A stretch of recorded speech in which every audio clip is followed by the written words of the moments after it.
asekwisi nyonso yanga soki ngai nazopema lokumu ezongela nkolo betiki esika mwalabate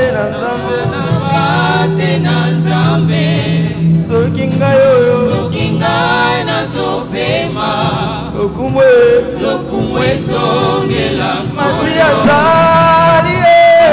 azali lisekwa asekwisi nyonso yanga soki ngai nazopema lokumu ezongela nkolo ufetiki esika na mwana pate na nzambe soki ngai nazopema lokumu ezongela nkolo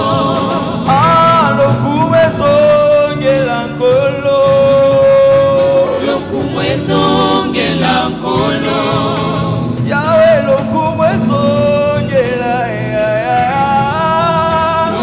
ezongela nkolo lobi lokumu ezongela mokelina nyonso lokumu ezongela nkolo.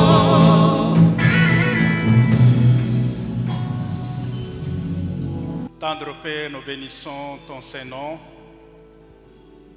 toi qui nous donnes d'être encore ce soir dans ta présence pour t'écouter, pour te chanter, pour te louer, pour t'adorer. Merci Seigneur parce que tu nous as précédés en ces lieux, mon Dieu, car tu as quelque chose de merveilleux à accomplir dans nos vies en ce troisième jour de cette semaine dédiée aux enseignements. Nous te recommandons ce moment, nous te recommandons le peuple de Dieu, nous nous recommandons nous-mêmes à toi afin que ton Esprit Saint agisse dans le cœur des uns et des autres, que nous soyons entièrement à son service pour parler de ta part. Nous détruisons tout ce qui est programme de l'ennemi au milieu du peuple de Dieu, le rendons sans force par le nom puissant de Jésus-Christ. Nous te prions que tu viennes régner du début jusqu'à la fin, et c'est là au nom merveilleux de notre Seigneur et notre Sauveur, le ressuscité du troisième jour. En son nom, nous avons ainsi prié et nous disons Amen. Amen.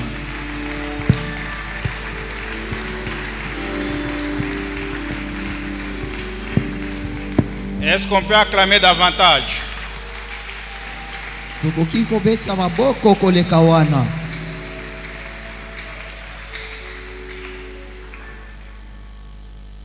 Amen. Amen. Est-ce qu'on est dans la joie? Solo tozana esengo. Bien que procurer la joie comme la parole de Dieu. Alors que les hommes se mentent les uns les autres. Mais Dieu, lorsqu'il dit un mot, lorsqu'il te donne une promesse, il l'accomplit. Voilà pourquoi c'est une parole qui nous procure la joie. Parce que nous savons qu'en l'écoutant, nous aurons ce qu'il nous donne dans sa parole. Alors ce soir, nous rendons grâce à Dieu, lui qui nous a donné le souffle de vie et qui a permis que toi et moi nous soyons dans sa maison pour que nous puissions le louer, pour que nous puissions l'adorer et recevoir ses instructions. Nous rendons grâce à Dieu pour cela et nous remercions le corps pastoral qui nous a fait cette grâce de partager la parole de Dieu avec le peuple de Dieu. Alors comme nous le savons, depuis lundi nous sommes ici dans ce que nous appelons le J7, c'est-à-dire 7 jours où nous sommes dans la présence du Seigneur. 7 jours de grâce, de bénédiction, de puissance. Parce que comme je venais de le dire, lorsque nous recevons la parole de Dieu, nous recevons une parole qui est véritable. La parole qui donne la vie. La parole qui nous bénit. Mais aussi la parole qui nous soutient. Lorsque nous sommes affligés, lorsque nous avons faim, lorsque nous sommes malades, lorsque rien ne marche,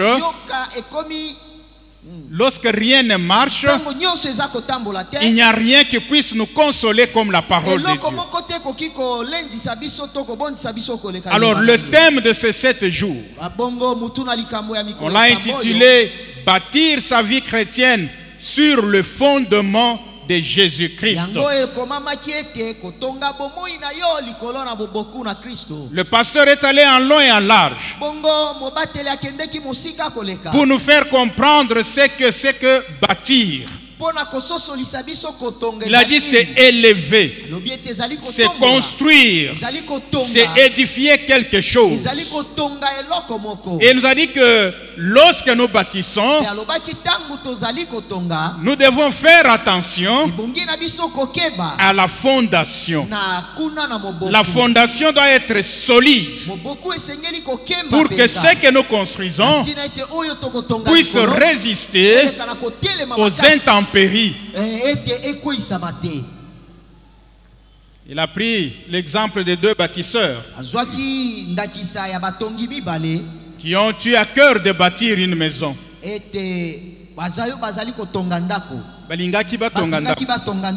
L'un va, il trouve là où il y avait le sable, directement il commence à construire. Mais l'autre commence par fortifier la fondation. Ces 2 maisons peuvent avoir une même apparence. Et si on ne vous dit pas que celle-ci est bâtie sur le sable, vous ne pourrez même pas savoir. C'est comme quelqu'un aujourd'hui peut prendre du bois dans la forêt. Avec ce bois, il fait une maison. Il met de la boue. Et puis il vient crépir. Après avoir crépi tous les murs, il met de la peinture. Au lieu de mettre des chaumes, il met des tôles. Quand vous regardez, vous êtes devant une maison en matériaux durables. Mais cette maison reste une maison en bois. Parce que les fourmis mangeront ce bois petit à petit. Et un jour, cette maison pourra toujours s'effondrer. Et donc, les 2 maisons construites, la différence s'est observée quand? Lorsqu'il y a eu des intempéries. Lorsque les vents puissants ont soufflé. Lorsque les vagues se sont jetées vers la maison, l'une est tombée. L'autre restait stable. C'est alors qu'on va voir, non, c'est que amen, amen. Amen. Alléluia. Amen. C'est pourquoi l'orateur nous a exhortés, bien-aimés, comme enfants de Dieu, de faire attention. Le but qu'il a donné à cet enseignement, il a dit il faut que tout enfant de Dieu, tout chrétien, puisse avoir sa vie bâtie sur la personne de Jésus-Christ. Parce qu'aujourd'hui, il y a plusieurs noms dans le monde. Beaucoup ont pour fondation des hommes, des choses, des coutumes, des traditions. Mais toutes ces choses, ce sont des choses qui sont facilement ébranlables. Seul le nom de Jésus constitue une fondation inébranlable. Et c'est pourquoi j'ajoute à ce but un autre but. À travers ce séminaire, nous voulons que, au milieu des enfants de Dieu, qu'il n'y ait que des originaux, qu'il n'y ait pas de copies. Est-ce que quelqu'un me comprend? Il faut que le peuple de Bethesda soit tout entier des originaux et non des duplicata. Parce qu'une copie ressemble en tout à l'original, mais elle reste une copie. Vous pouvez falsifier un passeport, ou bien on peut vous faire un passeport de duplicata ou bien une copie. Lorsqu'on fait passer ça des tests, on va découvrir que c'est une fausse pièce d'identité. Et les enfants de Dieu, aujourd'hui, ils sont de deux sortes. Il y a des originaux et il y a des copies. Et nous ne voulons pas qu'il en soit ainsi de Bethesda. Parce que les copies ne connaissent pas Christ. Jésus-Christ pensait que ceux qui marchaient avec lui le connaissaient. Un jour, il leur demande: qu'est-ce que les gens disent de moi? Les gens ont commencé à dire: tu es Jean-Baptiste. Non, tu es Élie. Non, tu es l'un des prophètes. Amen. Amen. Et il y a des disciples aujourd'hui incapables de donner une réponse s'agissant de Jésus-Christ. Ceux qui sont fondés en Christ, ils connaissent celui en qui ils ont cru. Ils professent Christ comme Pierre l'a dit. Tu es le Fils de Dieu. Alléluia. Amen. Nous voulons qu'à travers ce séminaire, chacun de nous connaisse Jésus-Christ comme le Messie, comme le seul sauveur, le seul médiateur entre Dieu et nous, le seul fondement, le seul soutien qui peut nous soutenir lorsque nous sommes dans l'amertume, lorsque nous sommes agités. Le seul fondement possible, c'est le nom de Jésus-Christ, le nom qui est au-dessus de tous les noms. Que ce soit au ciel, que ce soit sur terre, que ce soit en dessous de la terre, aucun autre nom n'est au-dessus du nom de Jésus-Christ. Dites Amen. Je pensais que tu allais dire Amen. Je pensais que tu allais acclamer le Seigneur.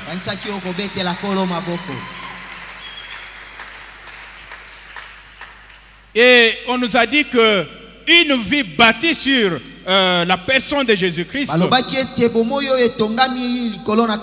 c'est une vie de soumission totale, absolue.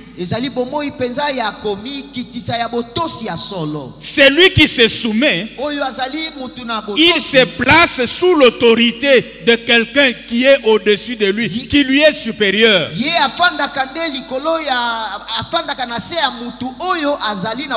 Un enfant de Dieu doit se soumettre à la personne de Christ. Et celui qui bâtit sa vie chrétienne sur la personne de Jésus, on nous a dit qu'il mène une vie de consécration totale. C'est-à-dire qu'il se donne à Dieu, il s'attend à Christ, il s'attend à Christ, il cherche à vivre avec Christ. Christ est l'ami fidèle. Au-delà des amis que nous pouvons avoir, au-delà d'autres considérations, nous devons faire de Christ notre ami fidèle, notre ami personnel, notre confident, C'est lui auprès de qui nous recourons pour dire Seigneur, j'ai cherché. Seigneur, nous avons péché toute la nuit. Nous n'avons pas trouvé. J'ai introduit des lettres de demande d'emploi dans tous les bureaux. Mais aucune suite. Qu'en dis-tu, Seigneur?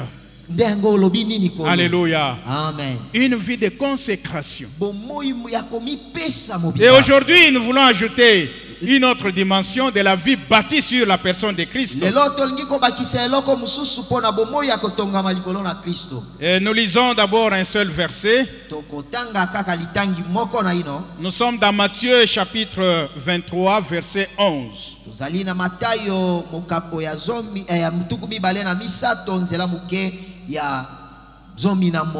Matthieu 23, verset 11. Nous lisons au nom de Jésus-Christ. Amen. Nous lisons au nom de Jésus-Christ. Amen. Soyons éveillés. Hein? Ne laissons pas la place au sommeil. Je le dis parce que moi-même, il m'arrive aussi de somnoler. Alors, quand vous sentez cela, dès qu'on parle de Christ, vous dites Amen. Vous vous tenez même debout. Personne ne va vous critiquer pour chasser le sommeil. Nous lisons. Le plus grand parmi vous sera votre serviteur. Ekoki motu monene koleka kati na bino azala mosali na bino.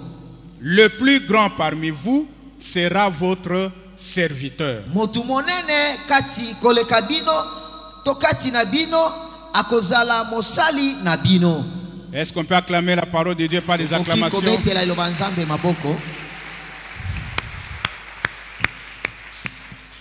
Bien-aimés, ces paroles sont sortis de la bouche de notre Seigneur Jésus-Christ. Et le contexte part du premier verset.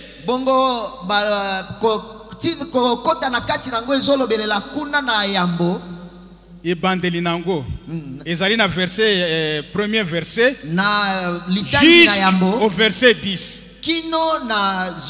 Si vous lisez tous ces versets, vous verrez que le Seigneur Jésus s'adresse, il est dans le temple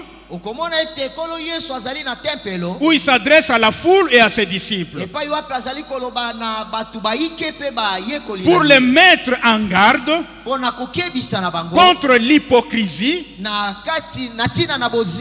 contre l'incrédulité des chefs religieux juifs.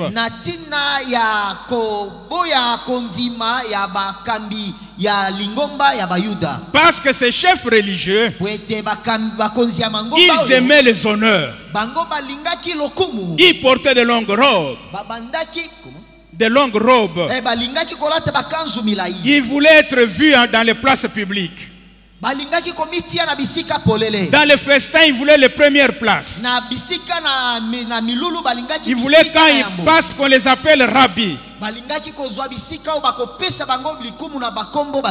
Alors le Seigneur dit à ses disciples et à la foule, il leur dit, ces gens-là, obéissez-les parce qu'ils sont assis sur la chair de Moïse.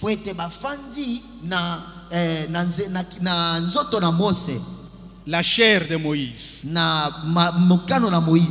C'est-à-dire qu'il vous donne la loi. Lorsqu'il vous donne, il vous communique, il vous explique la loi, obéissez-leur. Mais n'agissez pas comme eux ils agissent. Parce que c'était des gens qui mettaient des fardeaux sur le peuple, des fardeaux qu'eux-mêmes ne pouvaient pas soulever. Alors il dit au verset 11, au verset 10, qu'il n'en soit pas ainsi parmi vous.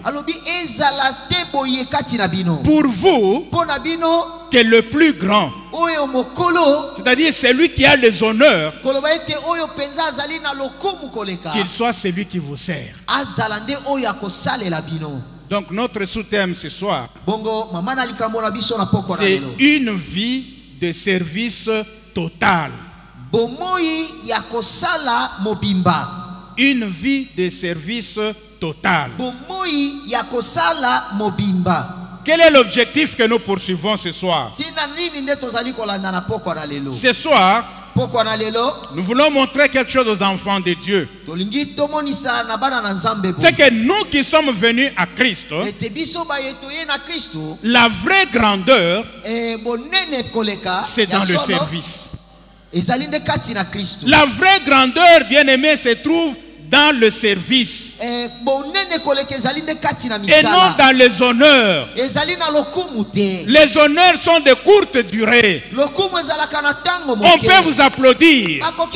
Vous pouvez amasser des richesses. Vous pouvez être connu du nord au sud, de l'est à l'ouest de ce pays. Tout cela est passager.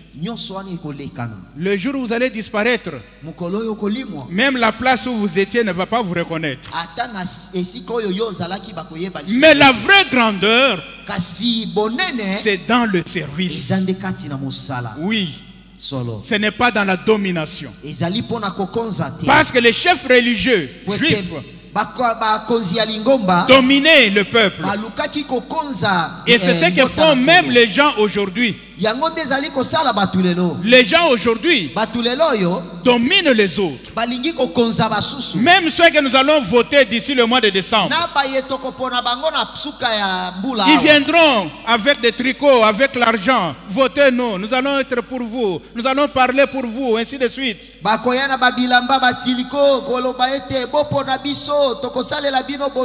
Mais demain, ce sont eux qui vont chercher à dominer, à faire passer leurs propres intérêts avant les intérêts de ceux qui les ont élus. Ceux qui les ont élus vont continuer à marcher sur les toleka, alors qu'eux ils vont se promener à bord de jeeps haut de gamme. Alléluia. Amen. Amen, amen. Amen.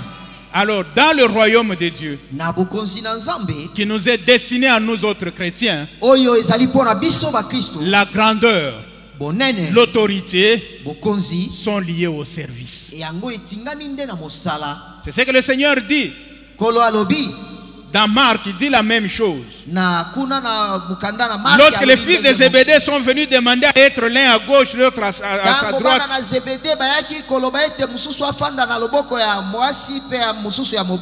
il leur dit aussi la même chose. Parce que cette demande avait déplu à d'autres disciples. La demande là des fils de Zébédée, Jacques et Jean, avait déplu à d'autres. Même si eux aussi, en eux, il y avait le même sentiment. Alors dans Marc, il répète les mêmes choses. Il dit, au milieu de vous, il n'en est pas ainsi. Mais quiconque veut être grand parmi vous, qu'il soit votre serviteur. Et quiconque veut être le premier parmi vous, qu'il soit l'esclave de tous. C'est-à-dire, non, l'esclave de tous. Or, l'esclave, c'est qui? C'est celui qui sert. La priorité pour l'esclave en son temps, c'était de servir son maître. Même si lui n'a pas mangé, ce qui primait, c'était son maître. Alors, Christ veut qu'il en soit ainsi au milieu des enfants de Dieu. Et en ce qu'on lié comme objectif, nous voulons qu'après avoir servi le Seigneur, que ces jours-là, nous soyons qualifiés de bons et fidèles serviteurs. Tout celui qui travaille, bien aimé, il veut qu'un jour, celui à qui il rend le travail, puisse le féliciter en disant merci beaucoup, tu as bien travaillé. Et c'est ce que nous avons dans la parabole de des talents dans Matthieu 25. La Bible nous dit, lorsque longtemps après, le maître revient vers ses serviteurs. Deux, il les a qualifiés de bons et fidèles serviteurs. Ils sont entrés dans sa joie, et l'autre a été jeté dehors. Mais notre vie est pareille à ces serviteurs. La parabole dit longtemps après. Mais nous aussi, Dieu nous donne tout ce temps. Aux uns il a donné 20 ans. Aux uns il a donné 20 ans. À d'autres 40, 50. D'autres même vont jusqu'à 100 ans. Longtemps après, le Seigneur, le Maître, viendra. Que ce jour-là, nous soyons qualifiés de bons et fidèles serviteurs. Donc que nous n'ayons pas travaillé en vain. Alors servir, nous l'avons déjà défini à plusieurs reprises. C'est être au service de quelqu'un pour accomplir certaines tâches. Donc quelqu'un peut se dire, je ne peux pas moi-même faire cette tâche. Et il confie cela à quelqu'un d'autre. Celui-là va lui rendre ce service. Et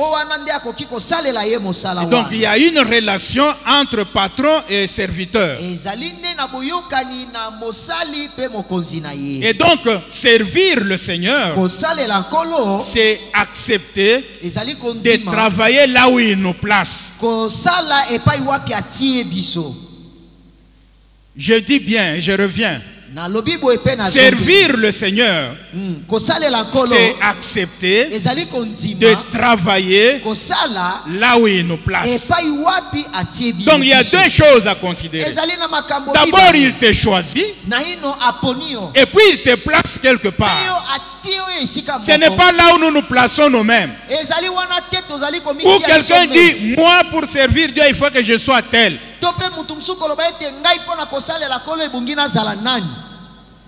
Non. Un serviteur, on le place, on le choisit et on le met à un endroit donné. Le serviteur ne se choisit pas lui-même et il ne se place pas lui-même. Vous ne pouvez pas dire à votre patron, c'est bien chef comme vous m'avez pris à votre service, mais moi je veux seulement être le chauffeur de votre épouse. Il va dire, mais oyo nini oyo? Amen. Yo nazio na mosala. Donc osala kaka chauffeur ya mwasi nanga. Ako benga na yo, n'est-ce pas? Amen, amen. Amen. Qu'est-ce qu'il va dire? Ce type a des intentions cachées. Et donc un serviteur accepte de faire le travail qu'on lui donne. Et donc servir Dieu, servir Christ, c'est une grâce, bien-aimée. Parce qu'il nous choisit et il nous confie un travail. C'est une grâce, et mais aussi un signe d'obéissance pour l'œuvre qu'il a accomplie dans la personne de son fils Jésus-Christ. Nous étions tous perdus, mais Dieu nous a récupérés à travers l'œuvre accomplie par Christ sur la croix de Golgotha. Alors pour cela, nous devons accepter d'être à son service. N'oublions pas, bien-aimés, que notre Dieu peut obtenir ce qu'il te confie comme tâche par lui-même. Quand il a créé toutes choses, tu étais où? Yo ozalaki wapi? Nulle part. Que ce soit toi, que ce soit moi. Personne n'était là. Et c'est pourquoi Christ dit aux pharisiens. Il dit, ne vous targuez pas d'être enfant d'Abraham. Parce que de ces pierres-ci,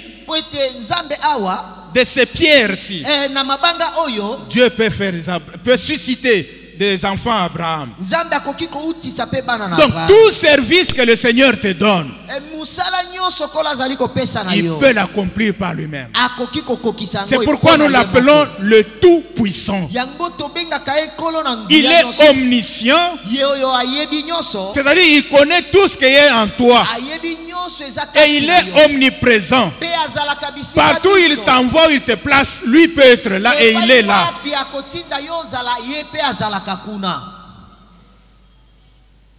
Alors, l'adjectif total dans notre sous-thème, parce que nous avons dit une vie de service total. En disant ici, nous voulons juste insister sur le fait que le service à rendre à notre Dieu doit être entier, il doit être complet. Amen. Amen. Il ne doit pas être partiel. Il doit être complet. C'est-à-dire que tout ce que tu fais, tu dois le faire comme pour Dieu, comme pour Christ. C'est ce que nous lisons dans Colossiens 3, 22. L'apôtre Paul écrit aux Colossiens, dit, tout ce que vous faites, faites-le de bon cœur, comme pour le Seigneur.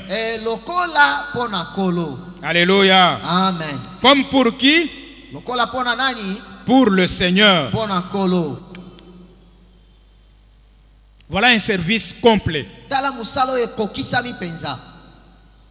Beaucoup de gens pensent que servir le Seigneur, c'est quand nous venons à l'église. Comme maintenant là, moi je prêche, le pasteur m'interprète, nous servons le Seigneur. Le comédien est en train de se battre là-bas pour que le culte soit suivi ailleurs. Le service de protocole a prêté les chaises. Ils ont balayé. Les choristes agrémentent le culte. On pense que c'est ça servir Christ. Mais ici l'apôtre dit, tout ce que vous faites, c'est-à-dire que ce soit ici à l'église ou en dehors de l'église, on doit être au service de Christ. Ici vous avez arrangé les chaises. Si en dehors vous êtes juge dans un tribunal, jugez comme pour le Seigneur. Ici je prêche.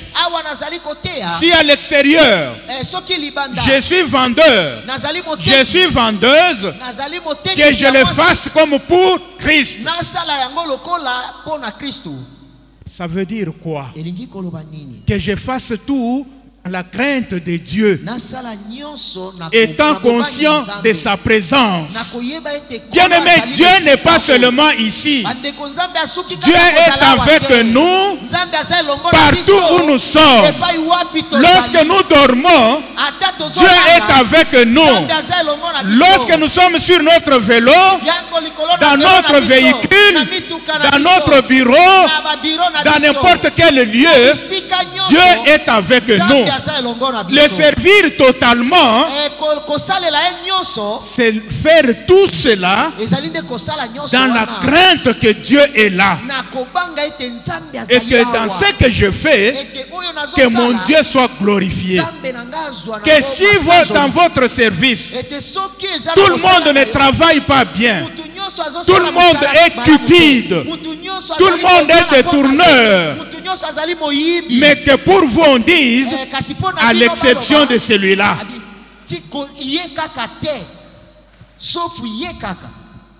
Amen. Amen. On dit bato nyonso wana Adina kati na batu nyonso kolongola fulani. kolongola ye. Est-ce qu'on peut acclamer le Seigneur? Donc, bien-aimés, hors de ce temple, Dieu nous donne plusieurs opportunités où nous pouvons encore beaucoup plus travailler pour lui qu'en étant au temple. Faisons tout cela dans la crainte de sa présence.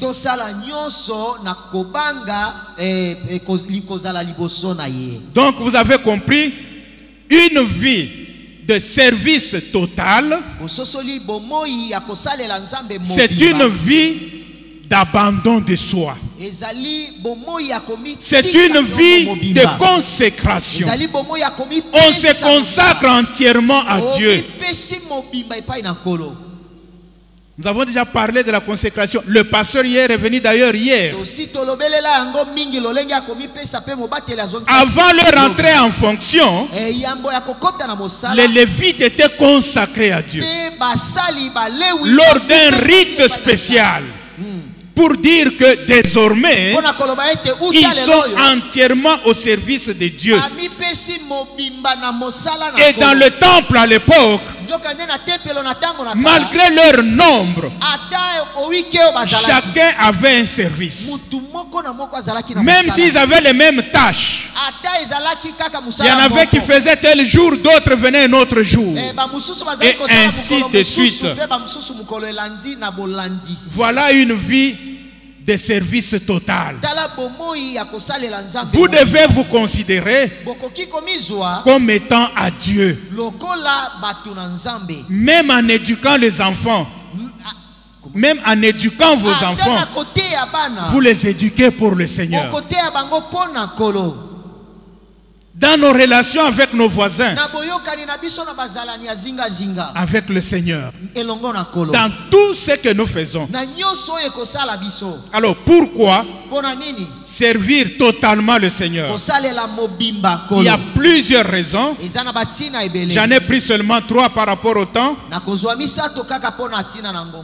Bien-aimé, notre vie, s'il est bâti sur le fondement de Christ, nous allons servir totalement le Seigneur parce que c'est ce que lui-même a fait sur cette terre. Christ n'avait rien à faire ici-bas. Il n'avait rien perdu auprès de son Père. Mais s'il est venu ici-bas, c'était pour un but. C'est pour te rechercher, pour te sauver, pour me sauver. Et il l'a fait en étant le parfait serviteur. Toute sa vie durant. Parce que vous verrez que même étant encore enfant, un jour alors qu'ils étaient montés à Jérusalem avec ses parents, après la fête de Pâques, les parents sont rentrés, Christ est resté. Et à la question de ses parents de savoir, qu'est-ce que tu nous as fait notre enfant? Nous t'avons cherché partout. Il s'étonne et dit, mais tiens, mais vous savez que j'ai une mission. Vous savez que je dois travailler pour mon Père. En disant cela, Joseph et Marie comprenaient. Mais les autres ne pouvaient pas comprendre. Et ils ont compris de quel Père Jésus parlait. Dans Marc 10, 45, il nous a dit ceci: car le Fils de l'homme est venu non pour être servi, mais pour servir et donner sa vie comme la rançon de plusieurs. Voilà la mission de Christ. Il n'est pas venu pour être servi, mais pour servir. Et toute sa vie durant n'a été que service. Il est allé jusqu'à laver les pieds de ses disciples. Les disciples n'en revenaient pas et disaient, tiens, mais ça c'est le travail des serviteurs. Comment toi le maître, tu peux nous laver les pieds?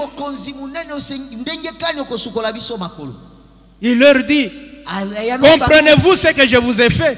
Vous m'appelez maître et seigneur et vous dites bien, car je le suis.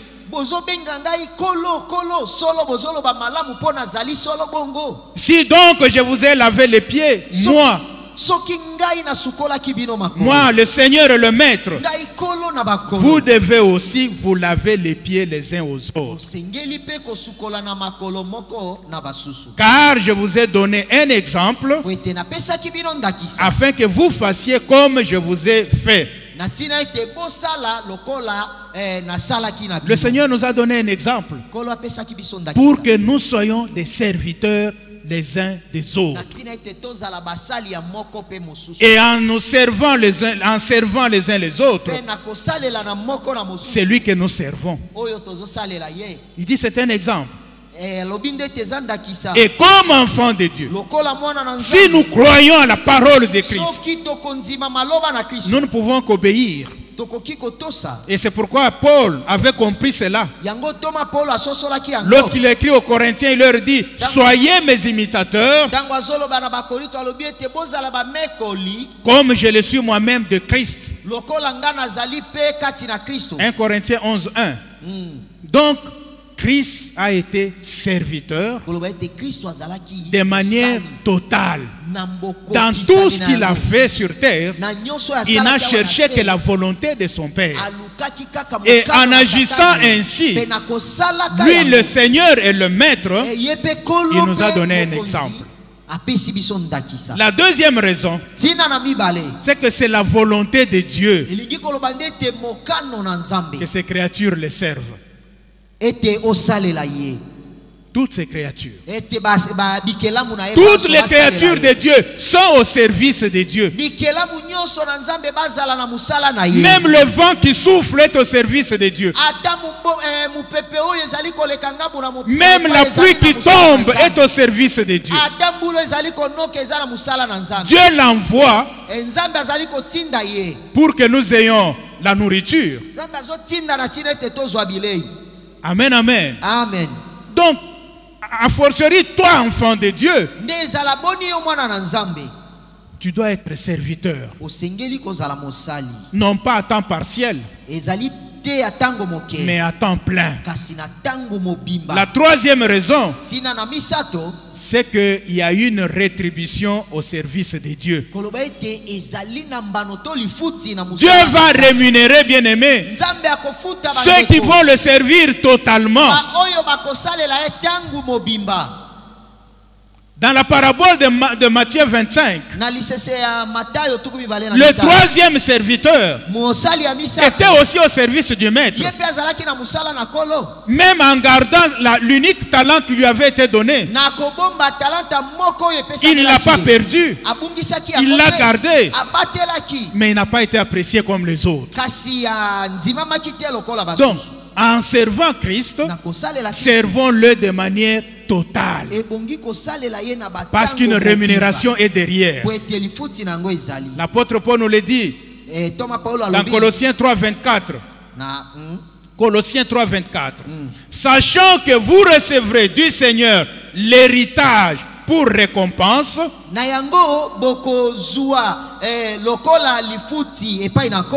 servez Christ le Seigneur. C'est un impératif. On ne demande pas notre avis. Servez le Seigneur. Bien-aimé, Lorsque vous regardez nos relations les uns envers les autres, c'est des relations où il y a l'injustice. Vous pouvez voir deux personnes qui travaillent. On rémunère l'une, on laisse l'autre. Ou bien le temps de rémunération arrive, il n'y a pas à payer. Mais tel n'est pas le cas avec notre Dieu. Notre Dieu n'est pas injuste. Notre Dieu est juste. Il reconnaîtra quiconque selon qu'il aura planté, selon qu'il aura planté, selon qu'il aura arrosé, ou selon tout ce qu'il aura fait pour l'édification de son œuvre. D'ailleurs, le pasteur nous a dit hier, je ne sais pas, le premier jour, lorsque nous bâtissons, il y a quelque chose d'important qui intervient. Ce sont les matériaux de construction. Mais les matériaux de construction ne sont pas les mêmes. Si nous n'avons que le ciment comme nous l'avons entassé derrière là, nous n'avons pas le sable, le gravier, nous n'avons pas les moellons, nous n'avons pas les briques, nous n'allons pas construire. Et donc dans le service, même les petites mains, Dieu les considère.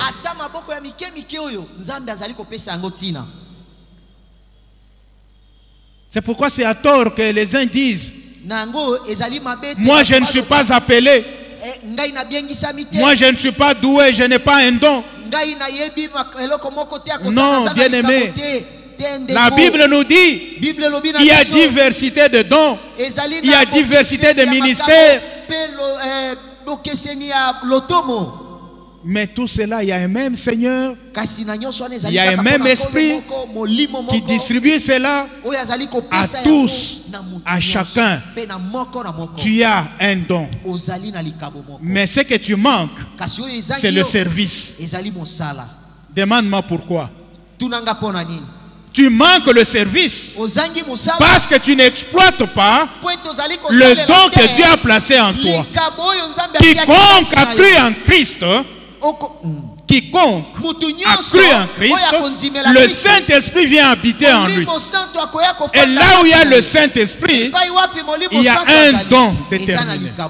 La Bible appelle ça le don de grâce. Parce que nous ne les exigeons pas, mais nous recevons gratuitement. Et donc Dieu t'a donné un don, mais tu manques de le servir parce que tu étouffes ces dons. Tu ne l'exploites pas, tu ne le fais pas explorer, exploser. Voilà ce que je voulais dire. Amen. Amen. Ces dons restent enfouis en toi. Dès ce jour, bien-aimé, il faut exploiter le don que tu as. Parce que comme enfant de Dieu, tu as le Saint-Esprit et tu as un don de grâce en toi. Alors, qu'est-ce que nous pouvons faire pour vivre une vie de service total?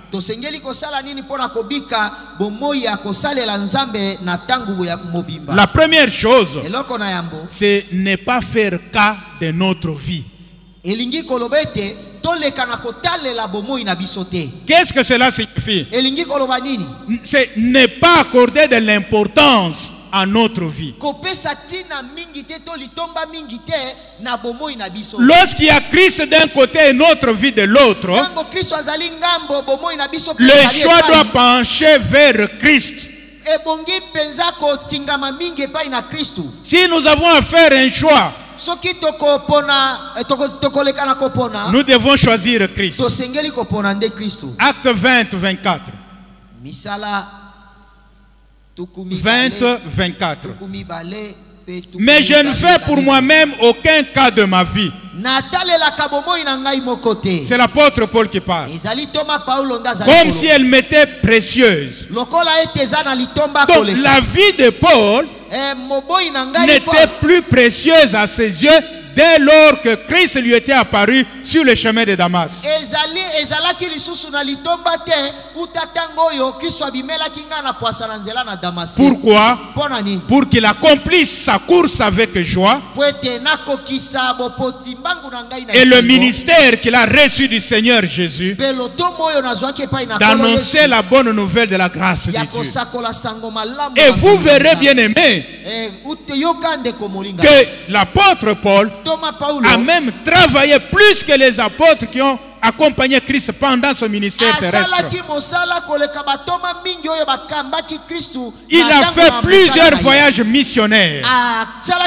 Il a créé plusieurs églises.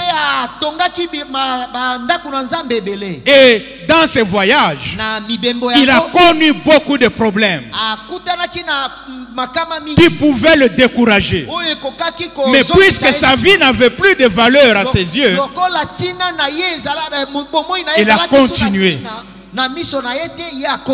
Il a continué. Donc dans une vie de service total, la priorité est accordée à Christ.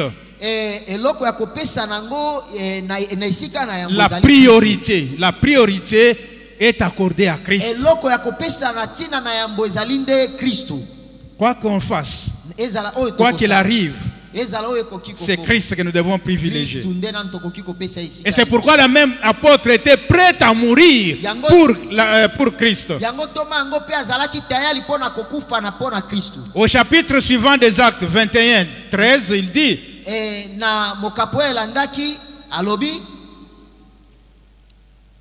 alors il répondit, c'est l'apôtre Paul: que faites-vous en pleurant et en méprisant le cœur?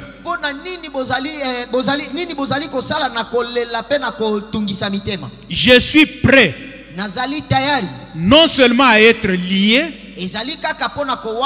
mais encore à mourir à Jérusalem pour le nom du Seigneur Jésus. Acclamons le Seigneur. Celui qui parle était un homme comme vous, comme moi, avec la chair et le sang. Il avait faim. Il pouvait avoir soif, se fatiguer. Mais lorsque le prophète Agabus vient lui dire: à Jérusalem où tu vas, voilà ce qu'on va faire de toi. On va te lier et on va te flageller. Tu vas être maltraité. Les autres ont commencé à pleurer. Non, il ne faut pas aller. Il ne faut pas aller. Il ne faut pas aller. Alors il dit: mais vous me brisez le cœur. J'irai à Jérusalem. S'il faut mourir, je mourrai. Est-ce que nous pouvons être comme l'apôtre Paul aujourd'hui? Troisième chose qu'il faut faire pour mener, non, la deuxième chose, pour mener une vie de service total, c'est considérer le monde comme étant crucifié. C'est-à-dire comme n'existant plus pour nous. Si aujourd'hui nous refusons Christ, bien aimé, c'est parce que nous considérons les avantages que nous avons dans le monde. Mais un enfant de Dieu doit se considérer comme étant crucifié pour le monde. L'apôtre Paul continue à nous enseigner ce soir. Au Galates, il dit quoi? Pour ce qui me concerne, loin de moi la pensée de me glorifier d'autre chose que de la croix de notre Seigneur Jésus-Christ, par qui le monde est crucifié pour moi, comme je le suis pour le monde. Il veut dire quoi? Il veut dire que la croix de Jésus, pour les Juifs, c'était un objet de honte. C'est pourquoi ils ne pouvaient pas croire en Christ. Mais comment celui qui se dit roi des Juifs peut mourir sur la croix comme un vulgaire citoyen. Donc pour eux, la croix, c'est un objet de la honte. Mais pour l'apôtre Paul, la croix c'est un objet de joie. Si les Juifs se glorifiaient dans la chair, mais l'apôtre Paul, lui, se glorifiait dans son Seigneur. Et donc pour l'apôtre Paul, le monde était comme crucifié à la croix. Or, ce qui est crucifié à la croix est destiné à la mort. Bien aimé, tous ceux qui ont été crucifiés sont morts. Ils ne sont plus revenus à la vie, à l'exception de l'homme de Galilée, à l'exception de Jésus-Christ. C'est lui qui est mort sur cette croix, enseveli. Il en est ressorti 3 jours après. Mais tous ceux qui étaient cloués sur la croix, ils mouraient définitivement. Aujourd'hui, bien-aimés, considérez les avantages que le monde nous donne comme des choses déjà crucifiées, qui ne sont plus en vie pour vous. Et vous mènerez une vie de totale, une vie totale de service à Dieu. Si nous pouvons conclure notre message, nous voulons dire ceci, que le service, c'est ça la vraie grandeur. Pourquoi? Parce que Dieu nous a choisis de manière souveraine et autoritaire, comme il avait choisi Moïse en son temps, comme il avait choisi Joseph. Tous ceux que vous connaissez, Dieu continue à choisir aujourd'hui. Mais pendant que nous prions, il y en a qui passent sur la route. On dit que la RDC et l'ensemble de beaucoup de pays africains sont des pays où il y a beaucoup d'églises, alors qu'il n'y a pas beaucoup d'industries. Na kati ya bikolo nyonso na Afrika yango ezali na mangomba ebele kasi ezali na bisika ya misala mingi te. Tous sont-ils convertis pour cela? Non. Biso baso tokoki kobongwa na pona yango te. Mais si toi tu t'es converti, soki yo bongwa na ki, c'est un choix de Dieu. Ezali alors il faut servir le Seigneur et le Seigneur seul. Le servir totalement, ce n'est pas avoir un autre maître. Comme nous le lisons dans Luc 16:13. Nul serviteur ne peut servir 2 maîtres. Car où il haïra l'un et aimera l'autre, ou il s'attachera à l'un et méprisera l'autre. Vous ne pouvez servir Dieu et maman. Soyons au service de Christ de manière totale. Le service total pour Dieu, c'est en définitive toute notre vie. Que notre Dieu vous bénisse et qu'il bénisse sa parole. Oh Jésus.